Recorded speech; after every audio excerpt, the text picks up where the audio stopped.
কলেজের টিচারের বিয়ে খেতে এসে যে নিজে বিয়ের পাত্রী হয়ে যাব তা ইয়াং আর হ্যান্ডসাম প্রভাষক তাওয়াজ মেহবুব এর আজকেই বিয়ে ছিল। তার বাবার সুবাদে সে নিজেও সেখানে আমন্ত্রিত ছিল। তবে বিয়ের কোণে পালিয়ে যাওয়ায় অবশেষে তাকে জোর করে ওই বিরক্তিকর মানুষটার গলায় ঝুলিয়ে দেওয়া হবে তা নিধির কল্পনার বাইরে ছিল একেবারে। এখন সে বাসর ঘরে বসে আছে। কিছুক্ষণ আগে তাওয়াজের কাজিনগুলো তাকে এখানে বসিয়ে দিয়ে গিয়েছে। আপাতত তার জোরে জোরে চিৎকার করে কান্না করতে ইচ্ছে করছে, কিন্তু পারছে না।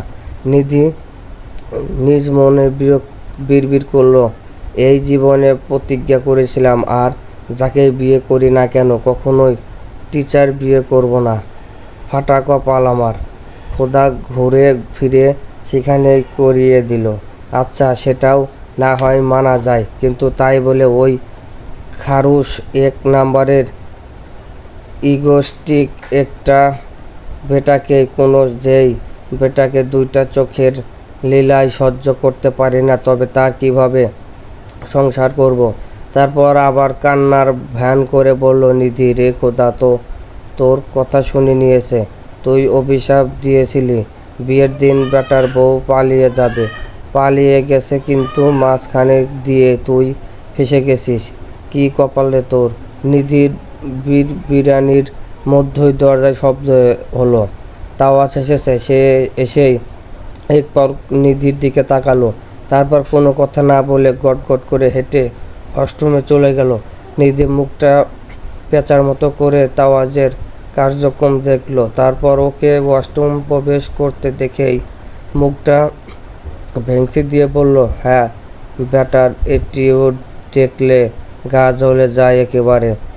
খারুশ কোথাকার। মিনিট 10 পরে তাওয়াজ বেরোলো। পরিধানের কাপড় চেঞ্জ করে ফেলেছে। বিয়ের পাঞ্জাবি রেখে সাদা একটা টি শার্ট আর ট্রাউজার পরে এসেছে। সে বেরিয়ে গটগট পায়ে বিছানার দিকে এগিয়ে আসলো। তারপর একদম কণ্ঠস্বরে গভীর গলায় বলল, এই মেয়ে, এসব সরাও। নিধি ঘুমটার ভেতর থেকে উকি দিল। বাহ বাবা, কোনো কথাবার্তা নাই, সোজাসুজি এসে আদেশ দিয়ে বলল, অন্তত ঘুমটাটাও তো সরাতে পারতো নাকি। তার জীবনে খুব শখ ছিল তার বর অনেক রোমান্টিক হবে, কিন্তু তার শখের জল ঢেলে খোদা এমন একজন আনরোমান্টিক বর জুটিয়ে দিল। নিধি নড়ল না। সে অত বাধ্য মেয়ে না। এদিকে তাওয়াজের মেজাজ খারাপ হচ্ছে। এমনিতেই কত কাহিনী করার পর বিয়েতে সে রাজি হয়েছিল, তার উপর আজকের এই ঘটনা। সব মিলিয়ে তার মাথাটা প্রচণ্ড গরম হয়ে আছে। তাই ধমকের স্বরেই বলল, এই মেয়ে, কানে শুনতে পাও না? বলছি না এসব সরাতে।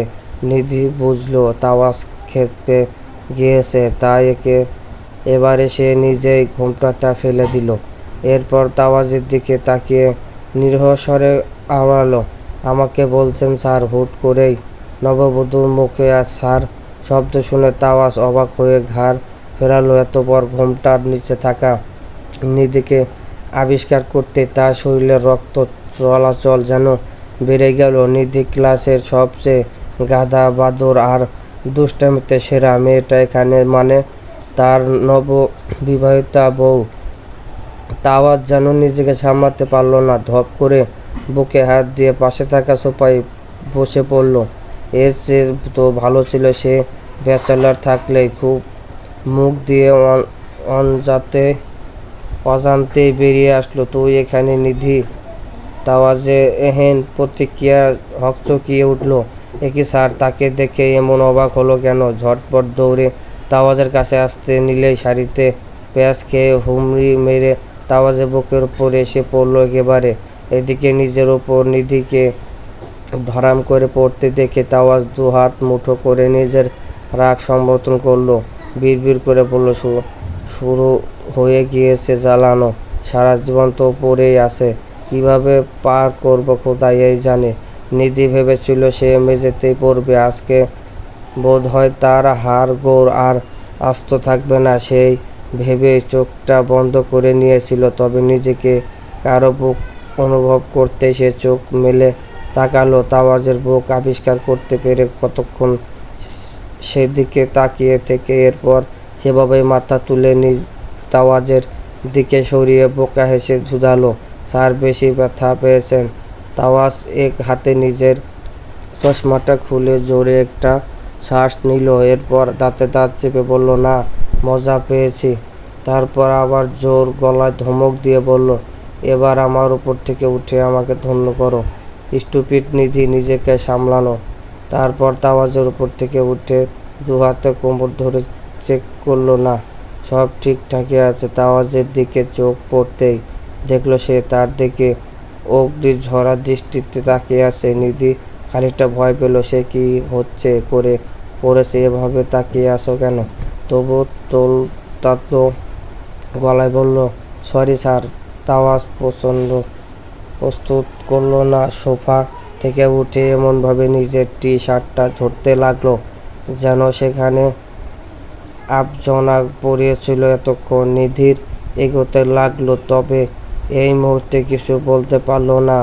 তাওয়াজ নিজের কাজ শেষেই চুপচাপ গিয়ে বিছানা থেকে ফুল সরিয়ে সব গুছিয়ে পড়ল। তার আসলে বলার মতো কিছু নেই, বলে না। অল্প শোকে কাতর, অধিক শোকে পাথর। তার এখন সেই অবস্থা। তখন বিয়ের আসরে কনে পালানোর উপর সে আর পরের জনকে দেখেনি। তাছাড়া নিধি ঘোমটা পরে ছিল, সে যদি দেখতো এই মেয়েকে তাহলে নির্ঘাত আজকে এই বিয়েটা হতো না।